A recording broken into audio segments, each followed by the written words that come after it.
English translation, 550th Contact Friday, the 4th of January 2013, 22:43 hours. It is unusual for you to come at this time of day, Ptah, dear friend. With this, I keep my promise to come here in January. I am afraid I will not have time tomorrow, so Anjana will come for correction work. But greetings, dear friend. Welcome and also greetings.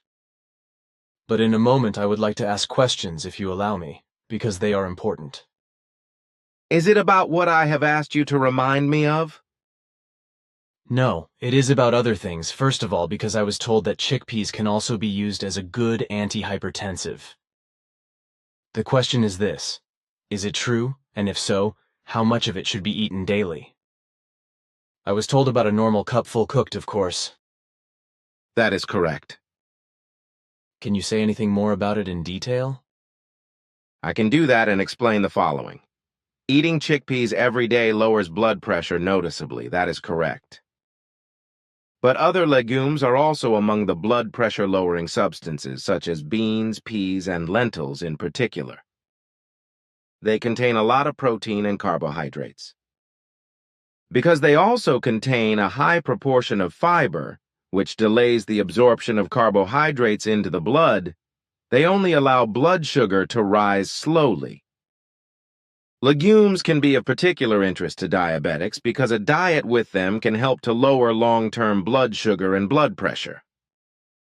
Patients with high blood pressure can therefore benefit particularly from legumes. The blood pressure lowering effect can help to reduce the risk of cardiovascular diseases such as heart attacks. In addition, the consumption of legumes reduces the amount of vascular damaging inflammatory substances in the blood. However, caution is required as the consumption of too much legume can lead to hypoglycemia as a result of delayed blood sugar rise. Beans can above all lower blood pressure, so in general, legumes are good against high blood pressure and high blood sugar. Legumes such as beans, chickpeas, and lentils have a low glycemic index GI. Foods with a low GI are naturally the key to fighting diabetes and heart disease, so eating legumes can lead to a drop in blood pressure and blood sugar in diabetics. Very good. Along with chickpeas, beans, and lentils is beetroot juice, as I explained earlier, of which 1/2 liter should be drunk daily, which lowers blood pressure. Continuous use is very advisable, as drinking 1/2 liter of beetroot juice lowers systolic blood pressure by about 5 millimeters of mercury, or mmHg for short, for 24 hours. The effect is based on the fact that beetroot contains nitrates, which are reduced to nitrite by saliva, which dilates the vessels and thus lowers blood pressure. Side effects are not to be expected, which is why drinking beetroot juice is recommended for the human being suffering from high pressure. Beetroot juice alone may not be sufficient to permanently lower blood pressure in people with high pressure, as is the case with dark chocolate or drinking hibiscus tea, which also slightly lowers blood pressure, but this juice is highly recommended. As a non-drug and long-term successful measure to lower blood pressure, weight loss is normally also a proven method of reducing excess weight, as is a lot of exercise as well as little alcohol and a salt-restricted diet. Particular attention must be paid to restricting the intake of salt, as salt increases blood pressure. Salt can be saved if finished products, cured products, and fish marinades are avoided, and cheese, ham, and sausages are only eaten sparingly.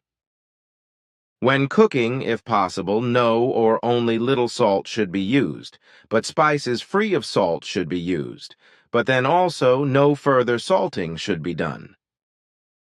In the case of high blood pressure, a reduction in the intake of salt can lead to a drop in systolic blood pressure.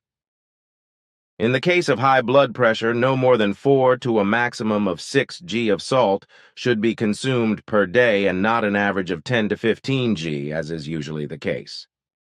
However, there are still various natural remedies for high blood pressure that should be used before chemical preparations are used. about which I will say something else, and also freely reflect the following earthly findings. The level of blood pressure is indicated by two numbers. The first number indicating the pressure with which the heart pumps the blood into the arteries. The second number indicates the blood pressure between two heartbeats. The normal blood pressure values of an adult human being are 120/80ths to 140/90ths millimeters of mercury, which, as explained above, is called mmHg for short. If the blood pressure is too high, then these values are above 160/95ths mmHg. Another explanation is that the human being's heart beats about 100,000 times a day, and this high output of the heart maintains the circulation of blood in the body. Through its pumping action, the heart generates the pressure in the blood, that is to say, the blood pressure, whereby the blood then exerts the pressure on the vessel walls, which can be measured. The strength of the pressure depends not only on the activity of the heart, respectively on the energy and strength of the heart, but also on the elasticity of the vessel walls. The higher the blood pressure is, the more the heart has to work, whereby the arteries are also put under more strain. In cardiovascular diseases, too much stress is a risk because it can lead to stroke and heart attack. High blood pressure is in need of treatment if its first value rises above 160 and the second value rises above 95. However, values just below the above-mentioned values are also in need of control and possibly treatment. Too high blood pressure often remains hidden from the human beings because no symptoms are caused. Only when diseases such as shortness of breath, headaches, sleep disorders, dizziness, or nausea, etc. occur, is it recognized that something is wrong with the blood pressure. However, this can often happen quite late, so it is often the case that high blood pressure is only noticed when damage to organs has already occurred. Normally, blood pressure is regulated by the nervous system, but influences such as depression, a hectic lifestyle, an inherited predisposition, stress and overweight, severe tension as well as incorrect diet and lifestyle habits and too little exercise, too much body weight, or too much alcohol and salt intake can also lead to high blood pressure. Permanently high blood pressure leads to a very dangerous permanent stress on the organs and blood vessels, which can be prevented, for example, by the human being affected adopting a healthier lifestyle. This means, among other things, getting more exercise, getting rid of depressive states, avoiding stress, and switching to a healthy diet and lifestyle. High blood pressure, also known as hypertension, causes little or no discomfort in the short term or at all. However, if it becomes very high, then, as explained, various symptoms can occur, with headaches or dizziness being very common, making treatment to lower blood pressure unavoidable. But even if the hypertension is low, it is important that it is controlled and treated if necessary, because it is a high risk factor for all kinds of other diseases, such as circulatory problems, stroke, or heart attack. And if I want to explain something in relation to natural remedies for lowering blood pressure, it is that in naturopathy, there are some remedies that really help against high blood pressure. But it must be remembered that one human being responds more to one remedy and the other to another. And it must also be said that the prescriptions I will mention are known in terrestrial naturopathy, for which I will recite again. In cases of mild hypertension, mistletoe, for example, can prove helpful, just as olive tree leaves can also be helpful. There are various prescriptions for these, respectively, for such natural remedies which can be used by the patient himself, but for which it is nevertheless advisable to seek professional help, such as a doctor or a naturopathic person. There are, for example, the following prescriptions for high blood pressure, but it must be said at the outset that high blood pressure must not be caused by eating too much of certain foods such as alcohol, a lot of salt, licorice roots or licorice, etc., because even small amounts increase blood pressure due to certain ingredients that raise blood pressure. 1. Eat garlic, about 6 to 7 cloves a day. After eating, a glass of milk or chewing fresh parsley or ginger helps to combat the nasty smell of garlic. 2. Drink valerian and bitter orange tea every day. Make a brew with 20 g each of valerian roots, bitter orange leaves, and chamomile flowers, plus 10 g each of lavender flowers and rosemary. Pour 250 milliliters of boiling water over 1 tablespoon of the mixture. Let it stand for 15 minutes and sieve it. Drink 2 cups of about 2 deciliters a day, unsweetened or sweetened with honey. 3. Pour 250 milliliters of boiling water over 5 tablespoons of corn scars and leave to stand for 10 minutes, then sieve. Drink 1 cup of it every other day. 4 to 5 times a day.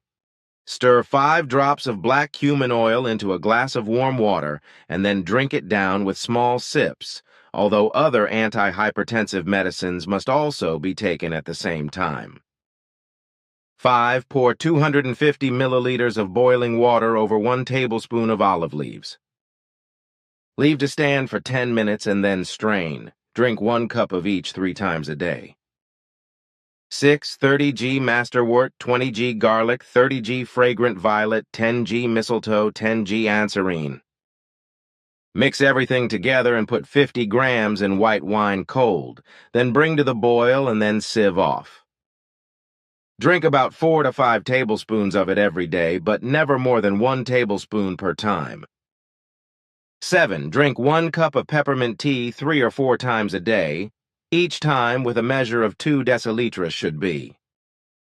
8. Take black cumin daily in its natural form or as black cumin oil, as capsules from the pharmacy or drugstore. 9. 15 g of calamus, 30 g each of rough wolfia root and yarrow, 25 g each of valerian root and hawthorn flowers. Pour 250 milliliters of boiling water over a tablespoonful of this mixture. Let it stand for 10 minutes, sieve it, and drink 1 cup 3 times a day. 10. Pour 250 milliliters of boiling water over 1 teaspoon of heart herb heart tea. Leave to infuse for 5 minutes and then strain. Drink 2 cups of 2 deciliters each per day. 11. For high blood pressure, beetroot juice, drink 1/2 liter daily. 12. Olive leaf garlic tea. Pour 250 milliliters of boiling water over 2 heaped teaspoons of olive leaves.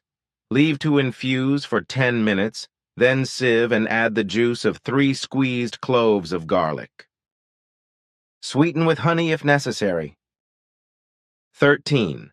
Crush a handful of mistletoe leaves and a tablespoon each of evergreen and olive tree leaves, then mix everything with a liter of cold water and leave to infuse for 12 hours, then sieve. Before drinking the brew, first heat it up and add some nettle juice. Sweetened only with honey, if at all, and drink 3 cups of it daily. 14. Brew tea from mistletoe and evergreen and drink a few cups a day. This tea increases low blood pressure as well as lowers high blood pressure. 15. Mix 1 teaspoonful each of valerian, hawthorn, and mistletoe, pour over 1/4 liters of boiling water, let it steep for 3-4 minutes, and then sieve it. Drink 2 to 3 cups of it every day. Special attention should also be given to the following. A. Eat a lot of pineapple or drink pineapple juice. B. Process and eat at least 4 cloves of garlic and 1 onion a day in suitable dishes. C. Baths made from essences of pine needles can also help to lower blood pressure. D. Cut 2 cloves of garlic, 2 small lemons, and 2 small onions together with their skin. Boil them in about 1 liter of water for 10 minutes, then drink the broth in the morning and evening. E. Eat lots of stone fruit, apricots, cherries, peaches, and plums. F. Lots of exercise like walking. G. Eat little salt and little fat. H. Mix garlic, mistletoe, hawthorn, and horsetail in equal parts. Place 2 tablespoons of the mixture in 250 milliliters of cold water, leave to stand for 12 hours, bring to the boil at 7 and drink 3 cups a day. I. Put sliced red sage roots into a bottle and fill up with red wine. Leave in the light for 4 to 5 weeks, but shake from time to time, then sieve and pour everything into a dark bottle. About 8 tablespoons of this should be drunk every day in the morning and in the evening. J. Mix tea from 20 g of mistletoe and 20 g of hawthorn flowers, then add a tablespoon of the mixture to a cup of water and boil for 5 minutes, then drink 1 or 2 cups of it daily. Or, pour a cup of boiling water over 2 teaspoons of dried hawthorn leaves and hawthorn blossoms and leave to stand for 10 minutes, then sieve. Drink 3 cups of this water every day. K. Brew tea from 1 part chamomile flowers, 2 parts clover, 3 parts mistletoe, and 4 parts peppermint. Put 2 teaspoons of it into a cup of boiling water and let it stand covered for 10 minutes, then sieve it. Drink 1 cup of it 3 times a day. L. Stay in the sun's rays a lot, but only in a protected way with suitable sun cream against the sun's UV radiation. M. Drink a lot of garlic juice or eat a lot of garlic. N. Take full baths with a tea mixture of lemon balm, valerian, and lavender. O. Eat fruit, mackerel, and lots of fruit and vegetables regularly. P. Practice meditation techniques. Q. Several times a day, put up to 5 drops of lemon oil and some honey in some lukewarm water and drink. R. Vaporize suitable essential oils, such as bergamot oil, vervain oil, lavender oil, clary sage oil, neroli oil, rose oil, ylang ylang oil. These individual oils can sometimes be used up to 3 together at the same time. S. Avoid alcohol and nicotine. So far, my explanation should contain everything necessary, and I also do not want to go into further details. Good, that's also enough. Thanks a lot for your explanations. But then I have another question, which concerns hepatitis B. Could you also explain some things about that? It would not have to be very detailed, but it would also have to be related to the earthly conditions. But I have to go a little further when explaining that. According to our knowledge of hepatitis B diseases, more than 90 out of 100 Earth humans are in acute form. Infection with HBV, as hepatitis B infection is abbreviated, is parental and sexual. The disease is a virus-induced inflammation of the liver, and it is a highly contagious virus that is present in all body fluids and plays an important role, especially during sex. These include pre-ejaculate, seminal fluid, vaginal fluid and saliva, tears, bile, and breast milk. Contact with the blood of infected persons is also particularly contagious. Hepatitis B is mainly transmitted through sex practices, namely through anal, oral, and vaginal intercourse without a condom, as well as the sharing of sex toys without condom protection. If blood comes into play, the risk of infection increases considerably in all sex practices.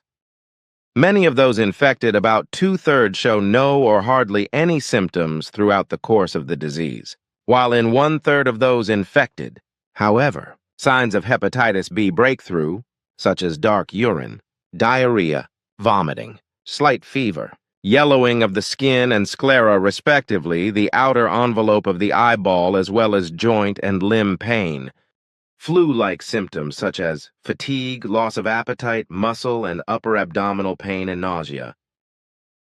There is no effective drug therapy for acute hepatitis B, so the human being is dependent on the body's own immune system. Nevertheless, most of the human beings who are affected by acute hepatitis B are completely healthy again after 2 to 6 weeks. For recovery, it is important to rest, take it easy, and avoid alcohol, drugs, and medication that can damage the liver. Acute hepatitis B rarely takes a severe course, but if it does, it can lead to impaired blood clotting and severe damage to the brain, and in the worst case, even to liver failure and death. Otherwise, acute hepatitis B disease can also become chronic, but this can also lead to liver damage, although the damage process takes many years. There are no drugs for the treatment of an acute hepatitis B infection in terrestrial medicine. On Earth, hepatitis B is particularly prevalent in socioeconomically underdeveloped countries. While the course of the disease in the form of jaundice varies in terms of severity, often lasting several weeks and often turning into chronic hepatitis, from which, as a late complication after years or decades, liver cirrhosis and liver cancer may develop. If the hepatitis B infection does not heal on its own, it becomes chronic. This does not cause any symptoms at first, but the viruses do damage the liver, so after a few years, as mentioned above, severe liver damage such as cirrhosis and hepatocellular cancer can develop. However, once a hepatitis B infection has healed, the human being affected by it cannot become infected with hepatitis B again. In contrast to acute hepatitis B, chronic hepatitis B can be treated with antiviral drugs. Infection occurs mainly through sexual intercourse, but also through medical interventions as well as through stings from bed bugs. For example, also during birth from mother to child. Via or through blood contact, for example, through infected hypodermic needles, as in drug addicts, or the use of insufficiently sterilized multi-use needles. The effective incubation period is 6 weeks to 6 and even 7 months. Risk groups are dialysis patients, drug addicts, and also human beings with frequently changing sexual partners. At risk are also hospital employees, persons in medical practices, or life partners of infected patients who frequently come into contact with blood products. Infectious factors also include contaminated blood products, blood preserves, blood plasma, coagulation factors used to treat bleeding disorders. An infected human being with very strong virus formation and a correspondingly high viral load in the blood can pass on the disease through close physical contact alone. Other infection entry points are usually the smallest injuries to the skin or mucous membrane. Therefore, unprotected sexual intercourse, which often causes tiny tears, is also considered a risk factor. Among small children, the infection can also be passed on to others by scratching or biting. Everyday objects are also possible factors through which HBV can be transmitted, such as combs, nail scissors, razors, and razors, which often cause minor injuries. Other common ways in which HBV can be transmitted are also minor and major injuries involving blood contact, such as intravenous drug use, piercing, and tattooing. In the medical field, infection with HBV can occur through invasive surgery and injuries. However, normal interpersonal and family contacts and, for example, sharing cutlery or toilets, etc., is not dangerous. A certain proportion of adult infected persons do not become ill at all. Others, on the other hand, develop a very unpleasant acute illness. This leads to very strongly increased liver values, but usually does not last longer than 6 weeks, and then usually leads to a healing or to a long-lasting chronic hepatitis with less severe symptoms or no symptoms at all. In many cases, healing also creates immunity. It is rare that acute hepatitis B leads to life-threatening acute liver failure. Other human beings, on the other hand, are infected but do not notice their hepatitis B infection at all.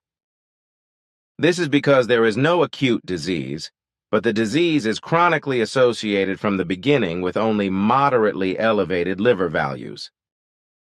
Thanks for your comments, which clarify many things and are certainly helpful for some of the human beings. I would like to have your medical knowledge and your way of explaining things. Yes, you do, because when I read your books and writings and also your new work you are working on, you do not have to hide your ways of expression and explanation.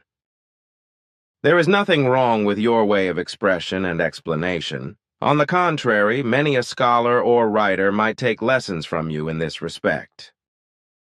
Do you not think that is a bit too much of an honor, dear friend?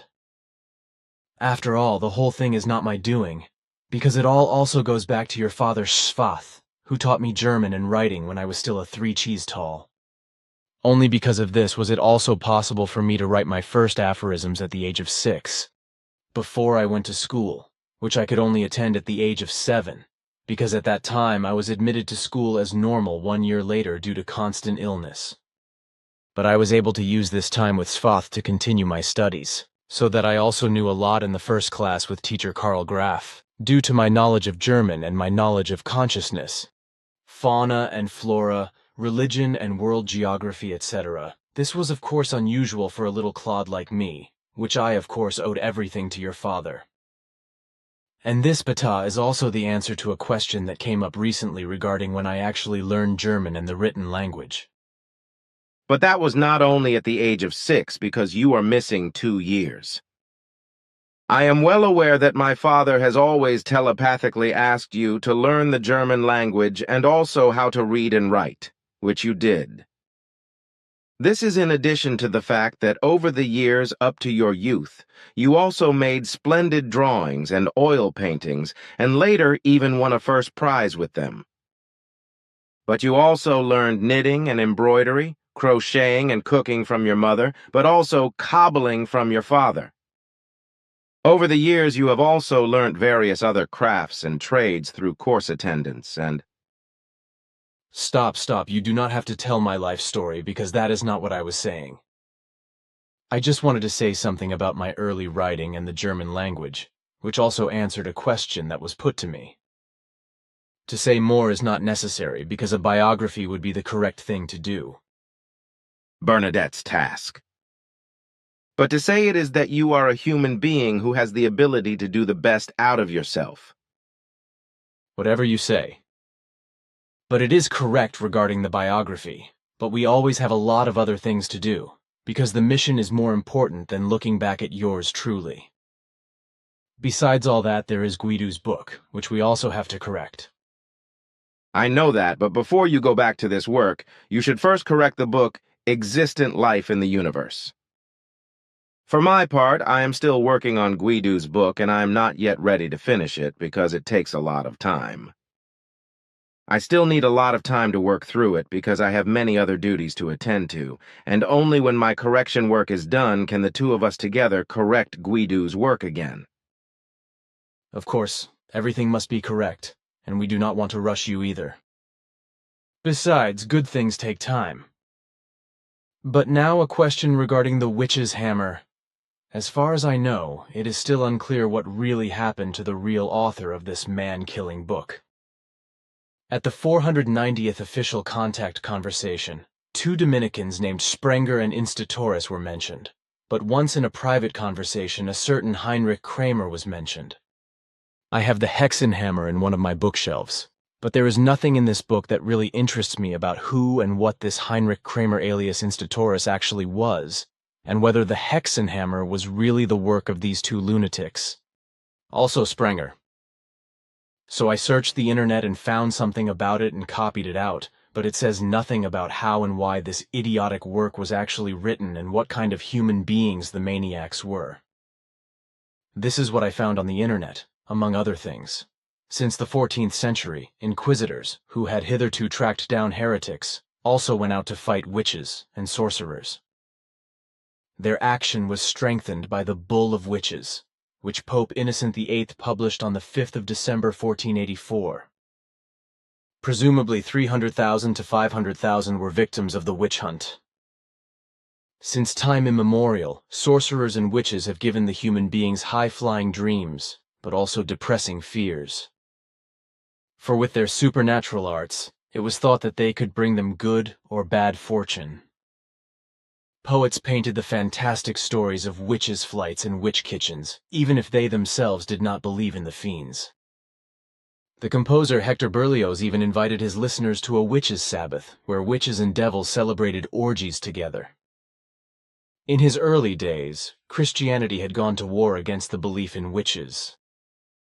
But in the late Middle Ages, the old mania returned in a new form.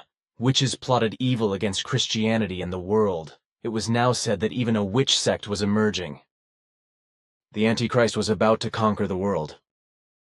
For this reason, from around the 14th century onwards, inquisitors who tracked down heretics also targeted witches and sorcerers.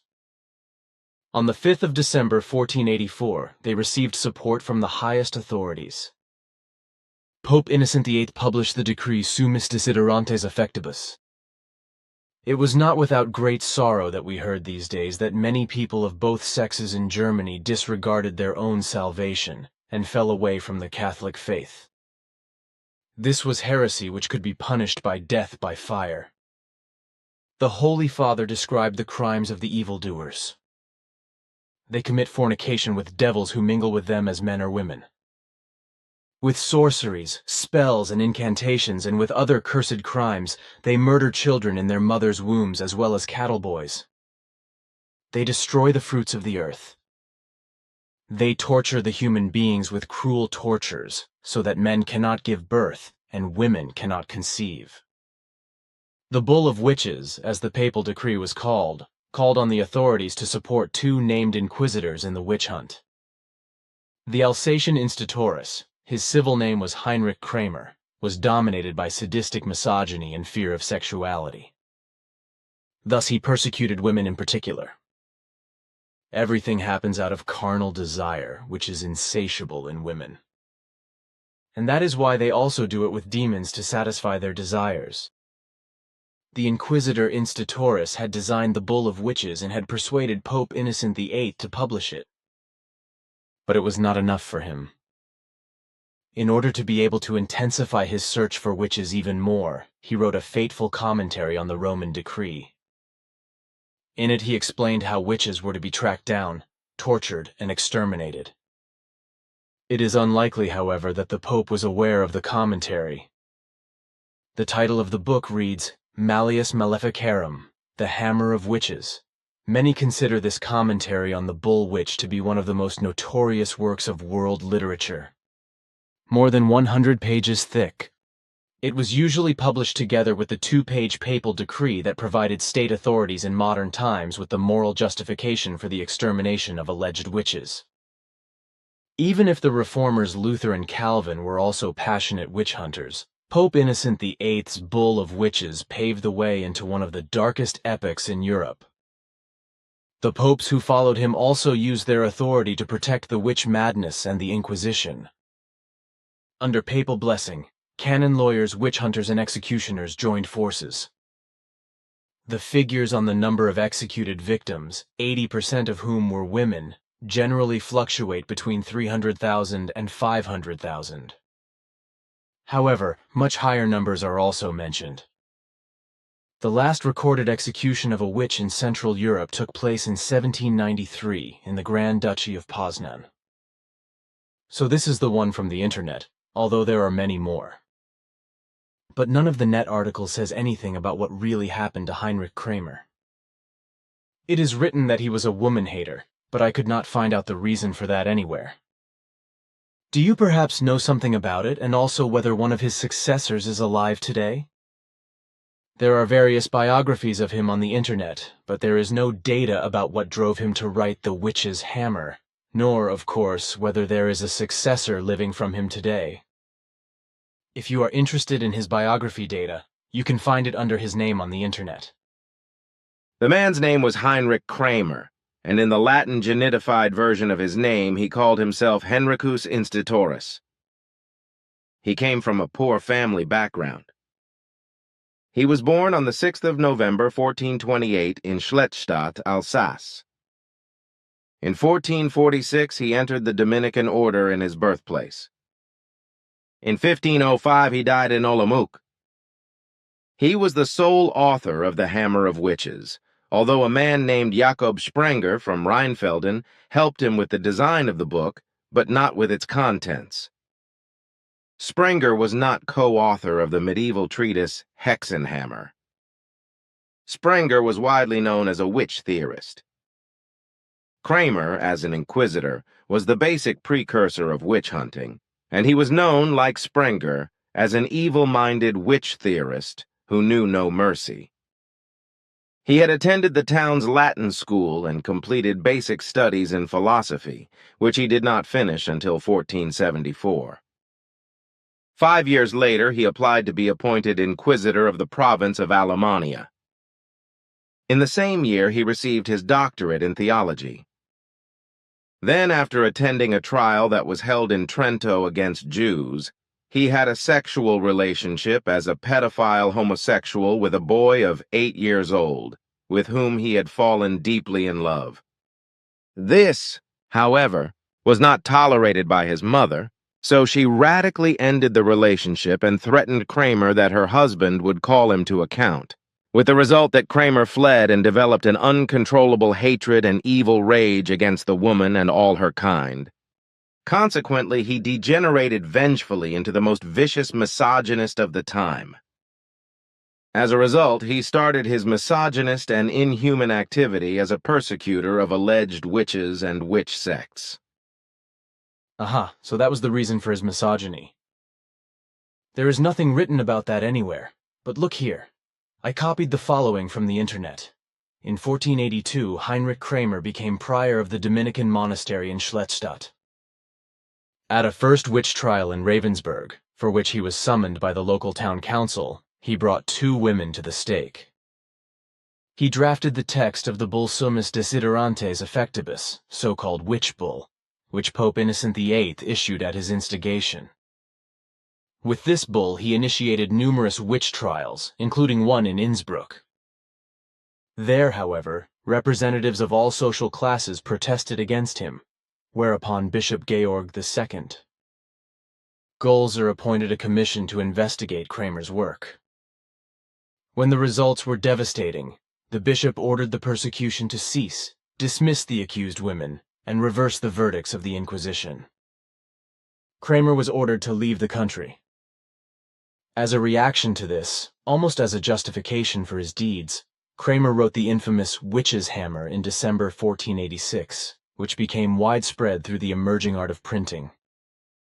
Remarkable is not only the content of this work, but also the fact that Kramer had attached a papal bull and the forged approbation of several Cologne theological professors to his writings. This gave the work, which reached the unbelievably high circulation of 30,000 copies, the appearance of a recommendation for secular judges who were empowered and commissioned by the Inquisitor to execute the verdict, passed. In this way, the Witch's Hammer became a casuistic commentary and took the rank of a church witches' code for criminal judges. Kramer boasted that he had brought 200 witches to justice, and also accused as heretics those who doubted the existence of witches. Kramer's approach to his systematic inquisition was always the same. By his very appearance, he sowed mistrust and fear among the human beings. During the so-called witch sermon, he warned of the threat of the devil, intimidated the human beings, and urged denunciations even at the slightest observation and conspicuousness, such as suspected evil glances or unusual illnesses. He offered himself as a point of contact and warned urgently against any concealment. Accusations could practically always be found. He then bundled them arbitrarily and systematically inflated them. In doing so, he referred to a conspiracy theory according to which the devil was leading the witch sects and was on the verge of bringing about the end of the world. With the power of the witch cop behind him, using torture during the embarrassing interrogation, he aimed exclusively for a guilty verdict in the following trial. There is much more about this lunatic on the internet. But what interests me now is whether there is a successor to this criminal today, and whether you know anything about it. I know this because I was also interested in it, so I started researching on the level Arahat Athersata. The result was that today there is actually a successor to Kramer, Joseph Ratzinger. Joseph Ratzinger, who calls himself Pope Benedict XVI. Correct. Nothing surprises me anymore. But I have a question that interests me personally. You told me on my great journey that you all have to equip your space-flying apparatus with equipment so that you do not age faster than on the homeworld. But you only mentioned this briefly, so I would like to ask what your statement at the time actually refers to. But please explain something simply so that it is also understood. In world space, there are different physical laws than on planets. A certain radiation, which occurs on a large scale only in open world space, but not on the planets, on which it is much less effective, requires special shielding in relation to the spaceflight devices to protect the occupants. This is precisely because the strong radiation affects any biological life form much more than is the case with the low radiation of the same species on planets.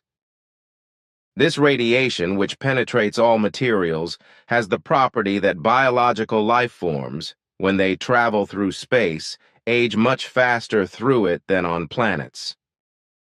The stronger the radiation affects a biological organism, the faster it ages.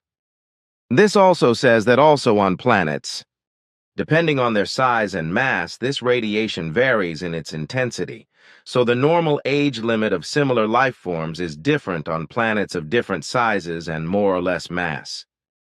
The size and mass of a planet, therefore, determines how strongly the radiation affects a biological organism, which means that the weaker the radiation is, the longer the organic body remains viable, whereas with strong radiation the lifespan is reduced, which can be the case especially in space flights if they are not protected against the very strong radiation in space by a radiation repellent shield.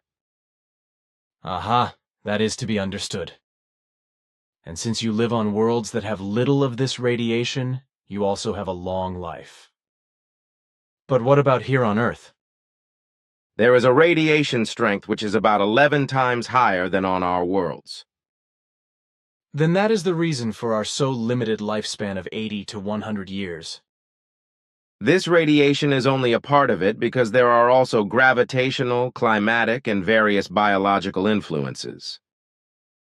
Can you explain the form of the radiation and the various biological influences to me in more detail? With regard to the influences of gravity and climate, I can probably make up my own explanation, which should not be difficult. According to our directives, I am not allowed to name and explain the radiation officially, so I am only allowed to explain the whole thing for you alone. Then I renounce and have another question. Again and more often, many Earthlings go crazy by murdering single or even rows of the human beings with force of arms. More and more often this also happens in schools. And whenever such acts occur, many human beings scream for firearms to be banned by law, which I find idiotic, because if someone wants to have a firearm, he or she can also buy it privately, without control, under the table, or on the black market. I think it is a good thing that if someone wants to buy a firearm, that this should be checked and it should be established whether it is justifiable, whether the human being in question are in every respect capable of also bearing responsibility for a firearm.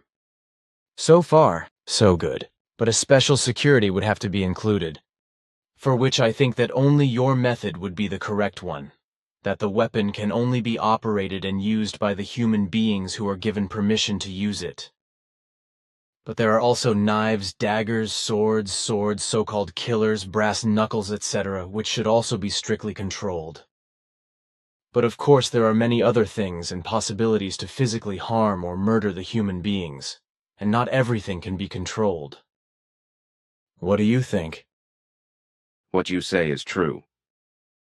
A ban on weapons is nonsense, which only stupid human beings can demand because in their stupidity they do not recognize the real facts and therefore are not able to comprehend them either. A ban on weapons alone is never useful. But what you say about security and other weapons and means is also correct. And if you refer to our Playaran system with regard to weapons, then with regard to firearms it would also be the only correct form for Earth humans. In this respect, A law would have to be enacted and enforced which would allow the purchase and use of a firearm only if the Earth human being in question can be considered absolutely reliable and responsible, which would have to be clarified by authorities and psychological experts. In addition, it must be ensured during the production of a firearm that the human being carrying the firearm are registered and that the operation of the firearm is solely adapted to the owner, for which there are good possibilities. A hand or long firearm must be secured in such a way that it can only be operated by the person for whom it is registered and authorized. On an electronic basis, this is very well possible if the weapon handle is sensorially adjusted to the brain vibrations of the person concerned, so that no other human being can handle the weapon than the owner. It is also mandatory that every person who carries a weapon or simply owns one is required to demonstrate, through an appropriate training course, that he knows how to handle the weapon and is also not in danger of misusing it. Only in this way can a much greater degree of security with regard to the misuse of a firearm be guaranteed. In addition to what I have just mentioned, namely that there should be strict control and clarification with regard to the person to whom a lethal weapon is permitted. Such legislation applies to us and also to all law enforcement agencies and security forces. A ban on firearms without such conditions alone does not in any way bring anything of value, because on Earth, firearms can also end up in the hands of irresponsible or mentally ill as well as aggressive and self-controlling human beings in an uncontrolled manner, also privately or on the black market or through theft. Yes, that is exactly what I mentioned. Behind this is also the idea that any weapon is harmless, if it does not fall into the wrong hands, because no weapon kills a human being, but only the human being who handles the weapon, and therefore kills through it respectively with it. It does not necessarily have to be a firearm, because there are countless other things and objects, even poison and radiation, etc., through which irresponsible human beings harass and murder their fellow human beings. Even a punch or a kick, etc., can kill and lead to murder. Which is undeniable. Law enforcement agencies and security forces. Can I understand them to be police and military in an earthly sense? Yes. In our country, what you call the police is simply called a guardian of law and order, and the military, as you say, a protective association. We also call the police, or Hermandad, among others. The name actually comes from the Spanish language, starting from Santa Hermandad, respectively Spanish =, Holy Brotherhood. Since the 15th century, this fraternity was a police authority set up in Spain and governed under the patronage of the Catholic monarchs Isabella I of Castile and Ferdinand II of Aragon, 1479 to 1516. Santa Hermandad was governed by two magistrates, one of knightly origin and one of non-knightly origin. These two were each assigned a brigade quadrilla of law enforcement officers respectively, most of whom were recruited from one or more small towns. These brigades, however, were only responsible up to the village or town boundaries and had police powers in the village or town area. They also had the duty to pursue and arrest people who had committed crimes, as is the job of the police today. Because the authority of the Hermandad ended at the village or town border, any criminal case that arose was handed over to the nearest village or town Hermandad, respectively, who had to deal with the matter and prosecute offenders in their area. Thus, Santa Hermandad was effectively a judicial body which had to ensure the establishment and restoration of order in the country. This enabled the Queen to establish and maintain security in the country and to ensure the well-being of the villages and towns. I know this from the earthly history of the world, but it was interesting to hear what you know about it. But I am not surprised with you, because I know that your knowledge is quite extensive in some relationships, and that you have a good general knowledge. Thanks for the flowers. We have talked about sports before, and you also said that sport is not your profession or your main occupation. That is correct because our legislation is based on the idea that any kind of sport must be exclusively recreational and should never be practiced as a professional activity. In this respect, it is also stipulated that no profits may ever be made from any kind of sport, as well as that every person who practices a sport, individually or in a group, must carry out a 2-hour useful daily work of community service and another private useful daily activity. For health reasons, this also includes physical exercise, which of course can be done voluntarily in a variety of ways, ranging from walks to gymnastics to special activities. With the attitude of the Earth humans, this would not be feasible, at least not at the present time. That is quite understandable, because Earth humans still have a lot to learn. Sports that are practiced here on Earth, such as football, tennis, racing, boxing, etc., for which fanatical spectators have to pay a lot of entrance fees, I consider to be the exploitation of the stupid. It is questionable whether the human beings are stupid in this respect. But at least the fanatics are clearly addicts who do not have the motivation and strength to perform any sporting or other activity themselves because they lack the necessary initiative to do so. Therefore, they are also enthusiastic about the apparent achievements of others. Although I am not referring to certain sports such as football, tennis, and racing events, and boxing, etc., which you mentioned, as these are unworthy and primitive things. You can also see it that way, but I can agree with that, because I think that the human beings who rely on things of others, as in terms of sports performances of others, etc., are themselves uninitiatable dwarfs, and are themselves incapable of performing their own and really valuable performances. For my part, I understand your attitude to this, because I know it, but what I want to say is that you are right. With the uninitiated dwarfs you are talking about, it is probably generally the case, although this also includes exceptions. Of course that is obvious, because with rules there are always exceptions, but usually the exceptions are those that belong in the rule. That is also correct, because those affected usually always feel that they belong outside a negative rule. I know, yes. But tell me, if I can jump so abruptly to another topic, what is actually going on in Syria? Does the state criminal Assad actually have chemical weapons or not, which he could use against the people? Do you have anything to say about that? He does indeed possess such weapons, but he also has a production plant in Az-Safira in the north of the country. So he does. The guy is unpredictable in his greed for power, and it is certainly not certain whether he will use chemical weapons or not. Saddam Hussein has also had thousands of human beings murdered with chemical weapons in the northern part of Iraq. And while I'm on the subject of killing, I would like to add that my predictions from the 1950s continue to be confirmed with mass murders taking place in schools, etc., and unfortunately this will continue. Even at that time, those in power, as well as other responsible people on Earth, did not listen to you. And they will continue to do so if the peoples do not finally take the initiative and bring the right people into the governments and authorities, who will then take the correct measures. And these measures also relate to a reduction of the world's overpopulation, respectively the overpopulation which is the basic evil of all evils that occur worldwide. The only thing that can be useful now is a global and drastic birth stop ordinance, which requires state control to ensure that it is observed. If this does not happen, there is no stopping the great catastrophe which has been looming for some time now, and which is developing rapidly and drastically with a bad end in sight.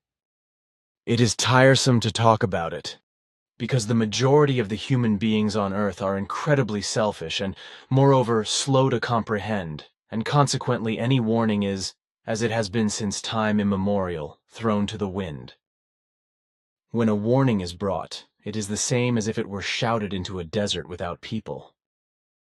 Your voice sounds very depressed, dear friend. But it is also true, damn it. It is enough to make you cry and pull your hair out. Better leave that alone. With that, we should also end today's conversation because I am called back to my duty. If you have nothing more important to say or ask, then I will leave now. That is enough for today. Then goodbye, Ptah. Farewell. Then goodbye too, my friend. If there is anything urgent, you can contact Florina or Anjana, who will get in touch with me if necessary. Okay, see you again. Take care.